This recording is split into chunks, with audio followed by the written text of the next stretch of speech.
Vamos conhecer a casa mais bela de São Paulo, obra-prima da parceria entre Rino Leve e Burle Marx.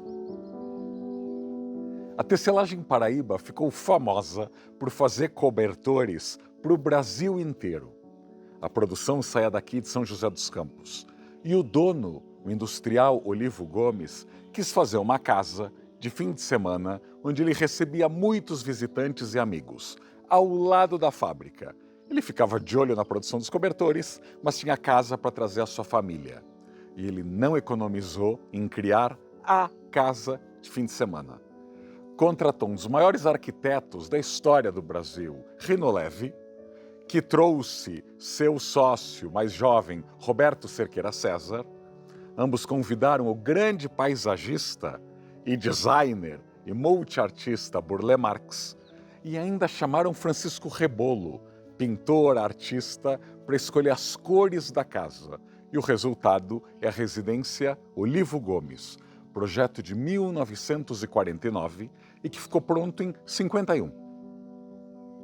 Há quase 30 anos, esta joia do modernismo brasileiro, e especialmente paulista, está sem uso.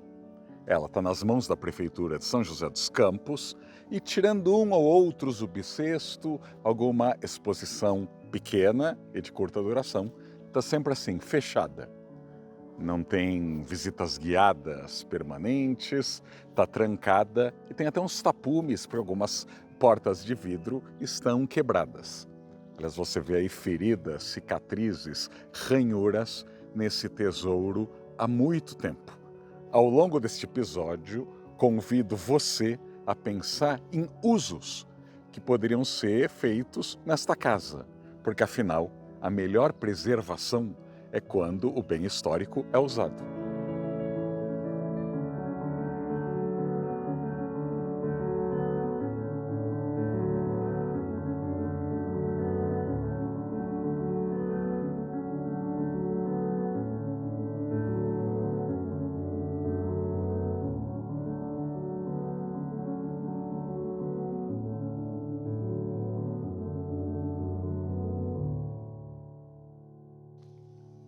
A casa tem 1.656 metros quadrados, 8 quartos, 4 banheiros, algumas salas, salão de jogos, espaços para confraternização, numa área de 42.700 metros quadrados de jardins projetados por Burle Marx.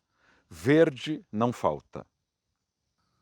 Os espelhos d'água, os canteiros e os viveiros de pássaros complementam a beleza desse pequeno paraíso de fim de semana, a metros de onde Olivo Gomes tirava aí seu sustento, a tecelagem Paraíba.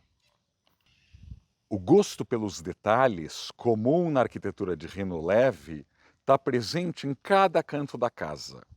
Os quartos, por exemplo, têm venezianas tipo guilhotina, com contrapesos. E tirando aí esse pequeno parapeito metálico, você podia abrir muito a janela, em dias que o clima permitisse, para aproveitar todo esse verde. Olha essa escada a caracol. Os degraus são sustentados nesta viga de concreto e em cabos de aço. E cria um belo mirante para você desfrutar do verde, da água, das vistas. A casa não tem puxadinhos. Até os anos 80, quando era utilizada pela família de Olivo Gomes, a casa estava aí bem cuidada e bem mantida. O filho de Olivo, Severo, virou senador da República. E o outro filho, Clemente, cuidava dos negócios.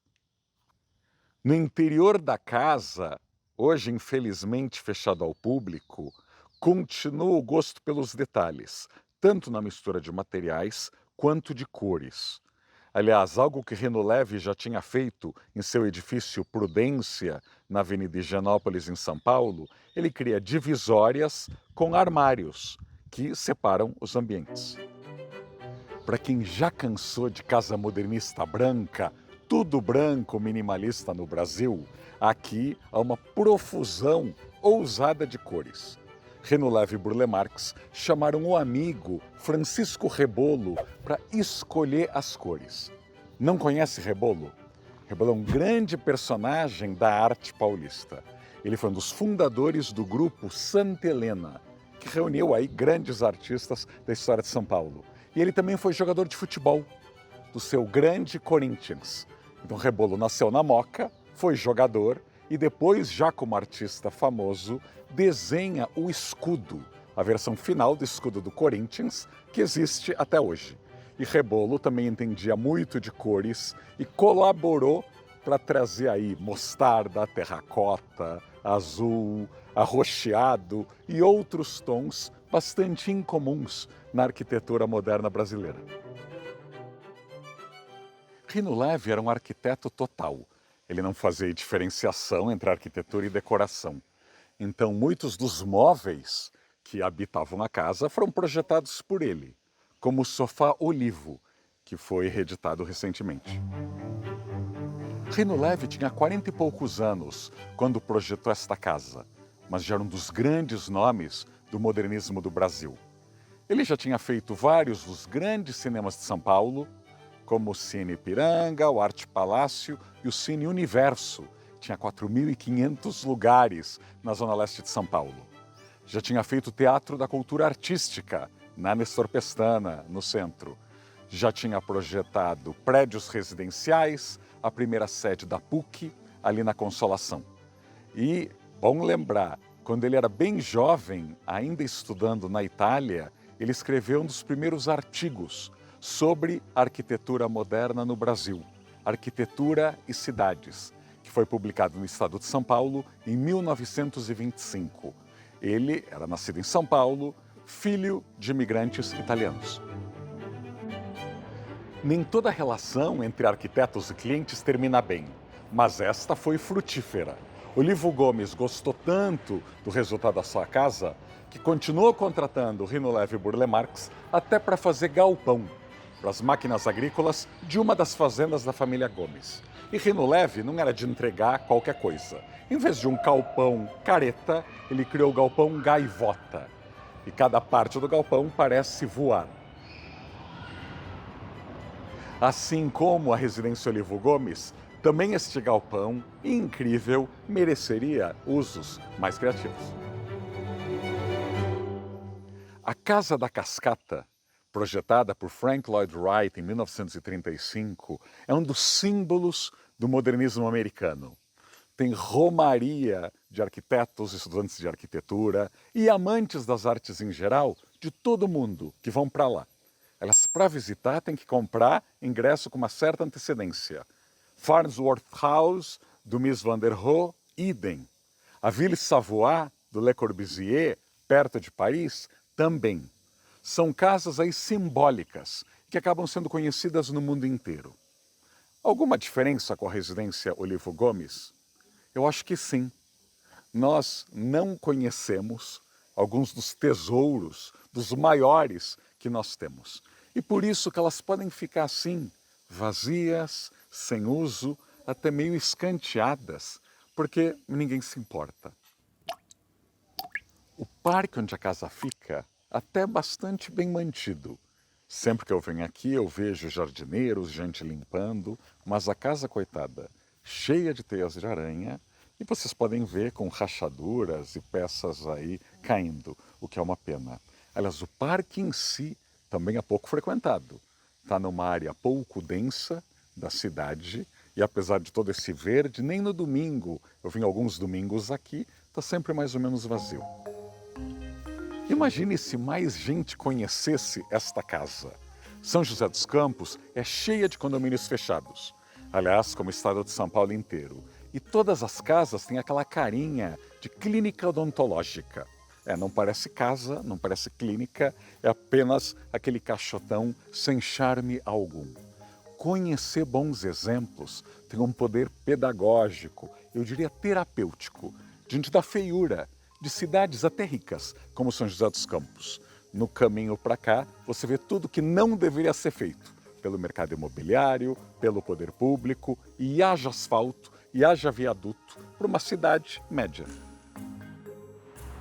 Pequena pausa para meditar no presente trágico das cidades médias brasileiras. São José dos Campos é rica, perto de São Paulo, cheia de engenheiros, aviação, em tese, terra de inovação. Mas o ambiente é esse. Muita avenida enorme, sem nenhuma vida nas calçadas, a arquitetura mais monótona que você pode ver em condomínios ditos de luxo. Mas parece da MRV, né? Tem uma pinta Minha Casa Minha Vida, mas dizem que é caro. E shopping. E quem não quiser se divertir em shopping tem pouca opção. Bem que a indústria do design, da decoração, do design de interiores, moveleira, poderia se juntar e transformar este espaço num showroom permanente da criatividade brasileira. Muita gente viria visitar esta casa, que por si só já é uma vitória da arquitetura brasileira, e descobrir também o que se faz hoje. Imagina a moda e outras indústrias criativas tendo este tesouro como cenário. A gente precisa conhecer, e São José dos Campos deveria olhar para este lugar como símbolo, mas também ter iniciativa. A cidade é uma potência no aeroespacial, mas no urbanismo e na arquitetura, a cidade está bastante atrasada. Vi placas aí por todos os lados de duplicação de avenidas. É uma cidade malufista em pleno século XXI. Elas gastaram dezenas de milhões de reais para fazer uma ponte estaiada, sim, numa cidade de 800 mil habitantes. Então é muito asfalto, mas inovação de fato tem que vir com a economia criativa e com essas belezas que precisam ser mais exploradas e principalmente cuidadas. E você? Que uso gostaria de sugerir para esta grande residência Olivo Gomes? Comenta aqui e compartilhe o vídeo com os seus amigos.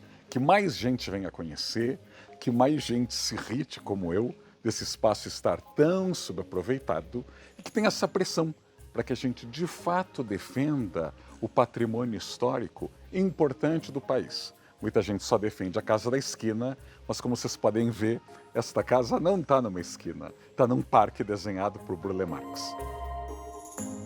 Está tentando lembrar de onde você já ouviu falar de cobertores Paraíba?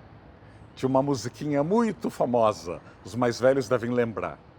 Tá na hora de dormir, não espere mamãe mandar.